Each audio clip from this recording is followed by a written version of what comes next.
everybody. Chef Eddie Huang's path to food has taken several interesting turns. The former attorney and stand-up comic chronicles the unique twists in his life in a biting and funny new memoir called Fresh Off the Boat.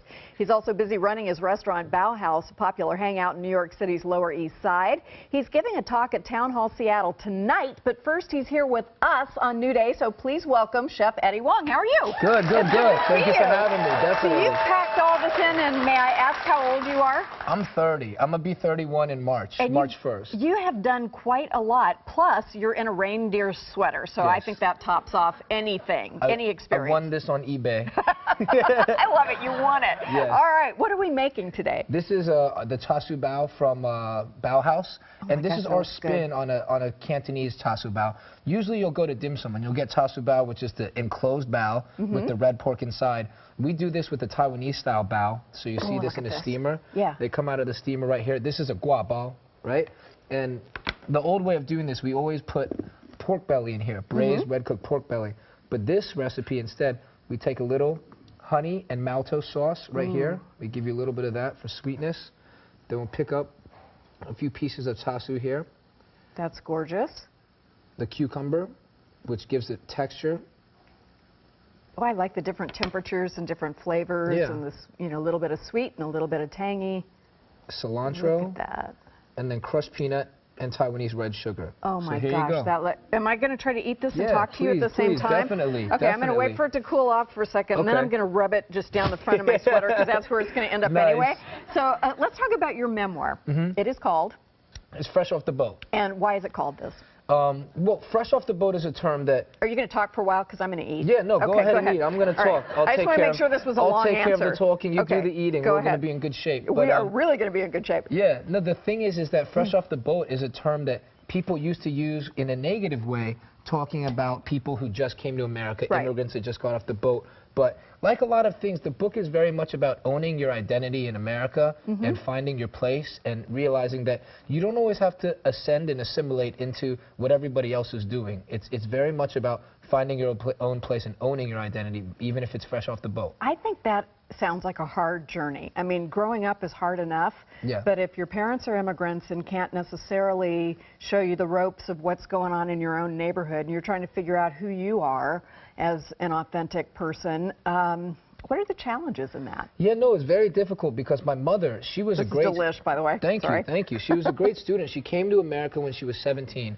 met my father in college, and she had me about 3 years after she moved to America. So even though I'm technically second generation, I grew up with my mom. I remember when she would come home and talk to us about working at Anita's. It was like a new Mexican restaurant in Northern Virginia, D.C. area.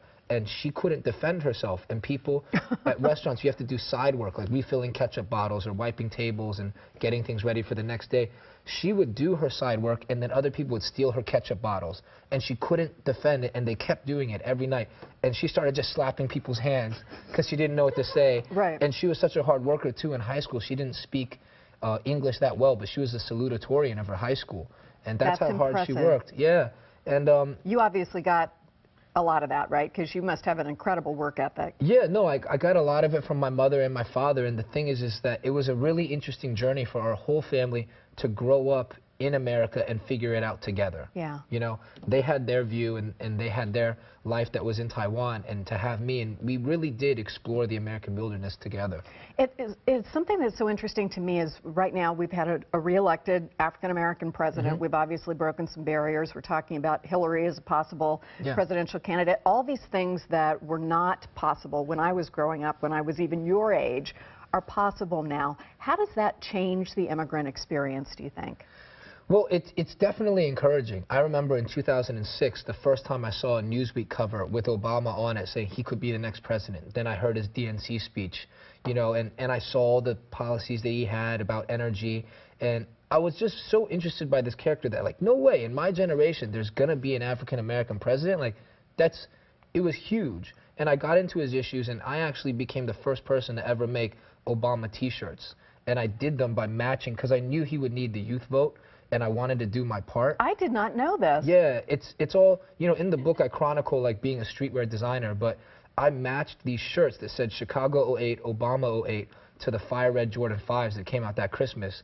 And a lot of kids were That's just pretty buying cool. them. Yeah, they'd buy them just because they matched. But then they started to look up Obama too. And, you know, we sold tons of those shirts, and then other people in streetwear started doing them. Eventually, Shepard Fairey did them as well. And, you know, I think that streetwear and kids in downtown New York really had a lot to do with getting the youth vote out. Well, I love the downtown vibe, and I'm the least downtown person you'll ever meet, but I enjoy a lot of that. Yeah. So what, for those of us who are not even vaguely fresh off the boat, Yeah. as we read the memoir, what can we take from this? What can we understand? Well, this is for anyone in general. You know, like, it's very much an American and it's pop cultural, but I think it relates to anyone, because in any society you're in, you have your challenges, and if it's for anyone who ever felt like they didn't fit in. You know, they didn't fit in, but they, you know, I write it in a voice that most people wouldn't expect to be in a book. Most people probably wouldn't expect someone that looks like me and talks like me to be speaking at South by Southwest coming up, or at TED coming up, and things like that. And, you know, I think it's a book to show people it doesn't matter who you are. As long as you own who you are and you persevere, people will come around to understand you. You have to continue to message it every single day. Well, I love that, and I love the idea that we are learning that intellect and talent and goodness comes in all kinds of packages and all kinds of cultures. Exactly, exactly. I would high five you, but I'm busy eating this deliciousness that you made for me.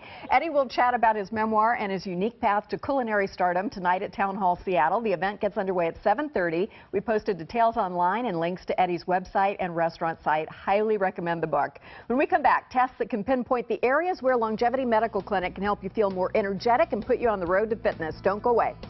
Thank you so much.